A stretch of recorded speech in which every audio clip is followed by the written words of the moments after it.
Canadian airlines are taking away flights to popular U.S. cities. This after many Canadian vacationers apparently are avoiding the U.S. It's estimated each year more than 60,000 Canadians flock to Florida. This comes as the U.S. clamps down on Canadians visiting, requiring background checks and fingerprints if they plan to stay more than 30 days in Florida. Picture this. Florida's golden beaches, once alive with the laughter of our Canadian friends escaping winter's chill, are now eerily quiet. The snowbirds who filled our towns with warmth and life, they're disappearing. Airlines are slashing flights to U.S. cities because Canadians are saying, we're done. In just 3 months, Florida lost 100,000 Canadian visitors. Small businesses are struggling, homes sit empty, and entire communities that thrived on snowbird love are feeling scared and heartbroken. Governor Ron DeSantis says it's all fine, but I'm here to tell you the truth. This is a crisis that's hitting Americans and Canadians right in the heart, and it's tearing at the bonds we've built over decades. Let's break it down simply.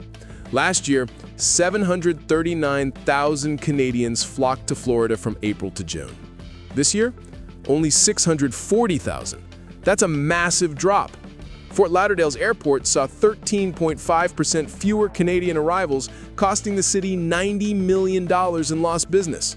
Now picture every beach town, every theme park, every snowbird haven feeling that pain. A study warns that a 10% drop in Canadian tourists could mean $2.1 billion vanished and 14,000 jobs gone. This isn't a maybe problem. It's happening right now, and it's hitting hard. Restaurants are quieter, shops are emptier, and families who rely on these visitors are worried about paying their bills. According to recent reports, overall U.S. tourism from Canada is down 25.2% year-to-date, with a staggering 37% drop in car arrivals in July alone. That's not just numbers, that's real people staying home, and it's affecting everyone from hotel workers to local farmers supplying fresh produce. Governor DeSantis spoke at the 2025 Florida Governor's Conference on Tourism in August and said Canadians are still coming in big numbers. He even cracked a joke. Who wants to freeze in Canada when you can soak up Florida sun? He pointed to 34.4 million total visitors in Q2 to claim everything's okay. But here's the real story. He also said he wants Canadians and Brazilians to pay more taxes to help Floridians pay less, and no tax breaks for Canadians. That's like inviting your neighbor to dinner but charging them for the plate. It's no surprise Canadians feel unwelcome and are taking their dollars elsewhere. As an American, it hurts to see our friends feel pushed away like this.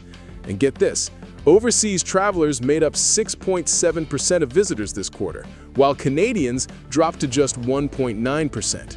Domestic tourism is holding strong, but that international dip, it's a red flag waving high. Why are our Canadian neighbors turning away from Florida? It's a painful mix of politics, money, and a shift in how they feel about us. Let's start with politics. President Trump spent 2024 and 2025 calling Canada's leader governor and joking about making Canada the 51st state. He slapped tariffs on Canadian goods, and for many Canadians, that wasn't just news, it felt like a personal insult. Francois Grenier, who runs Dairy Bell in Dana Beach, a favorite spot for snowbirds, says his regular customers are skipping Florida this year because of the political tension. He says they don't want to spend their money here anymore. That's not just business. It's a loss of trust, and it stings. Reports show that this rhetoric has led to a boycott, with many Canadians choosing not to support the U.S. economy as a response to tariffs and harsh words.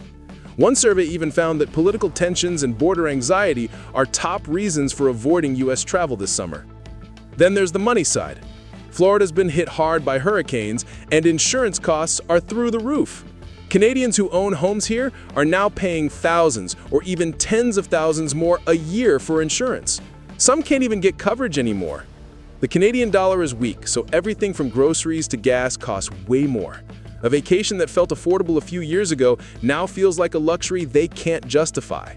Add in climate change worries, rising sea levels, and stronger storms, and Canadians are rethinking buying coastal properties.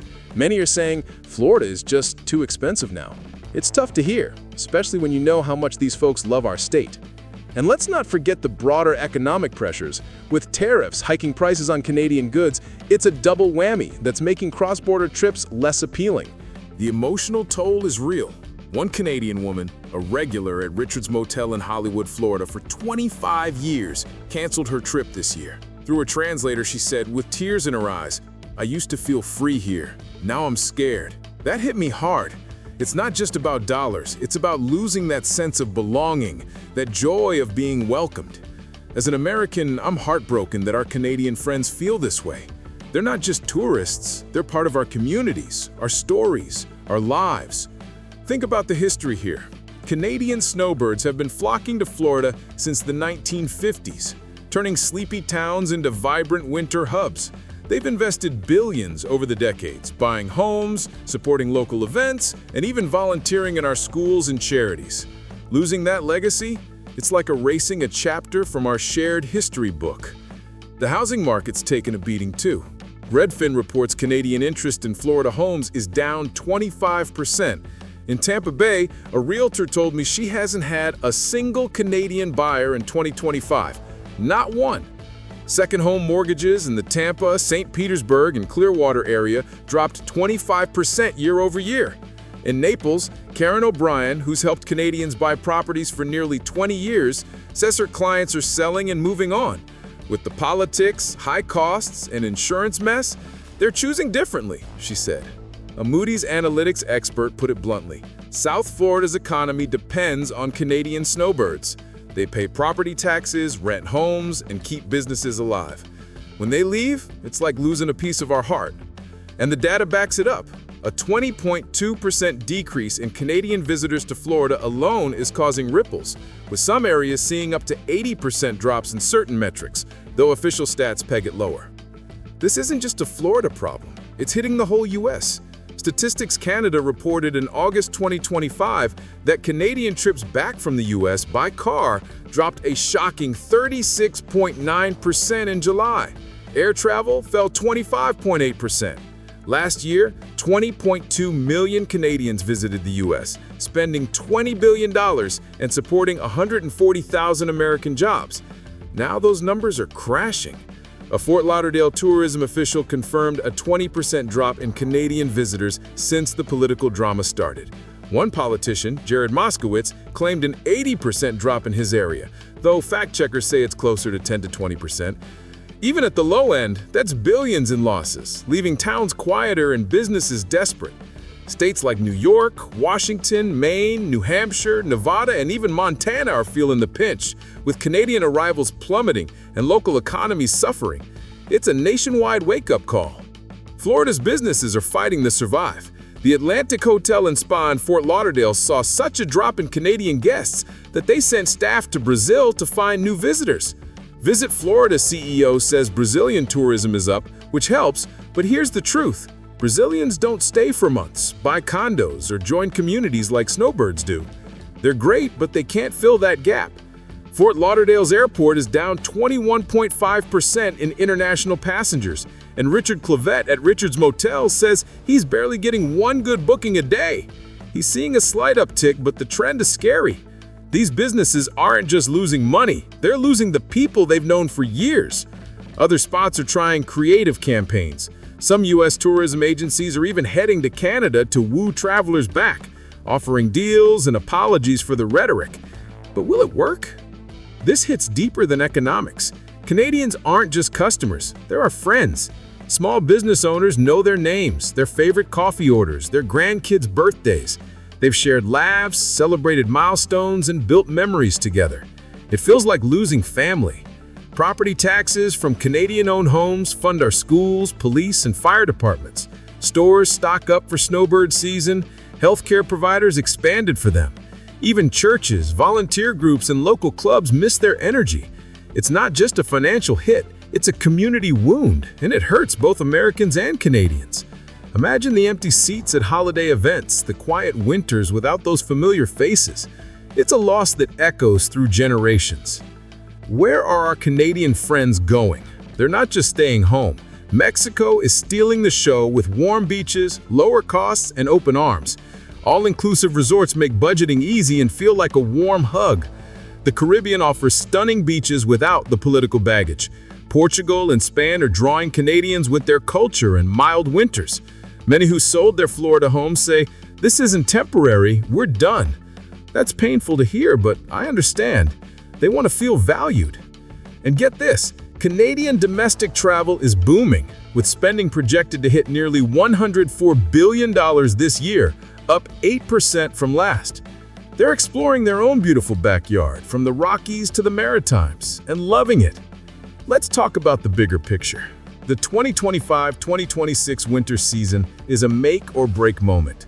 Will Canadians come back, or will this decline get worse? Businesses are bracing for the worst while hoping for a miracle. The political tension between the US and Canada isn't cooling down. Insurance costs aren't dropping, the Canadian dollar's still weak, and climate change fears aren't going away. Younger Canadians aren't into buying second homes. They prefer quick adventures or saving money. If this continues, the snowbird tradition could fade for good. That would be a tragedy for both our countries. But there's hope. Some areas are pivoting to sports tourism, like elite tours for Canadian agents, to attract new crowds. What can Florida do? First, admit there's a problem. Stop saying everything's fine. Show Canadians they're loved, not just their money. A welcoming message from leaders could go a long way, but actions matter more. Fixing the insurance crisis would make Florida more affordable for snowbirds, but that's a tough fix. Improving US-Canada relations would help, but Florida can't control that alone. As an analyst, I believe Florida's strong enough to adapt, but the longer we ignore this, the more pain we'll feel. Empty condos, quiet shops, and worried business owners tell a story the big tourism numbers hide. We're losing something precious, a connection built over decades. Let's dig deeper into the numbers. Florida welcomes 75.394 million tourists in the first half of 2025, only 0.1% less than 2024. That sounds okay, right? But it hides the truth. While domestic tourism held steady, international visitors, especially Canadians, dropped sharply. Other countries are filling some of the gap, but they're not snowbirds. They don't stay for months, buy homes, or become part of our towns. The generational shift is another worry. Many snowbirds are older folks who've been coming for 20 or 30 years. As they age out, younger Canadians aren't following. They want short trips, adventure travel, or to save cash instead of buying property. If this continues, the decline could snowball. The disconnect is dangerous. State leaders point to overall tourism stats and say, we're fine. But local businesses, tourism boards, and workers who know Canadians are sounding the alarm. This gap between perception and reality could mean Florida doesn't see the full crisis until it's too late. I've talked to business owners like Richard Clavet, who's fighting to keep his motel afloat. He's not just worried about money. He misses his Canadian guests, who've become like family. That's the real loss here, and it's felt on both sides of the border. And let's not forget the broader impact. A projected $29 billion loss to the US economy if trends continue. That's jobs, dreams, and futures on the line. What's my take as an expert? Florida is at a crossroads. If we don't act fast, we could lose our Canadian friends for good. This isn't just about economics. It's about relationships, community, and the shared joy of sunny winters. We need to make Canadians feel welcome again, or we'll lose more than dollars. We'll lose a piece of our soul. I'm hopeful Florida can turn this around, but it starts with honesty and action. Maybe it's time for joint campaigns, tariff relief, or even cultural exchanges to rebuild that bridge. So, who am I? I'm John Harper, an American analyst who spent 20 years studying travel and economic trends. I've seen how tourism shapes communities, and this story hits me hard. My opinion? Florida's risking a permanent loss if it doesn't wake up. We're not just losing tourists, we're losing friends who've made our towns brighter for decades. Let's fight to bring them back, for both our sakes. Thanks for joining me on this heartfelt journey. If this story moved you, smash that subscribe button to join the Wander Pulse family for more real, emotional stories. Drop a comment. Americans, are your towns missing Canadians? Canadians, are you still visiting Florida, or have you found a new winter home? Your stories hit deep, and I want to hear them. One last thing. How did Florida get here? Click the video on your screen for the shocking truth about how politics hurt this paradise. I'm John Harper, and I'll see you in the next adventure.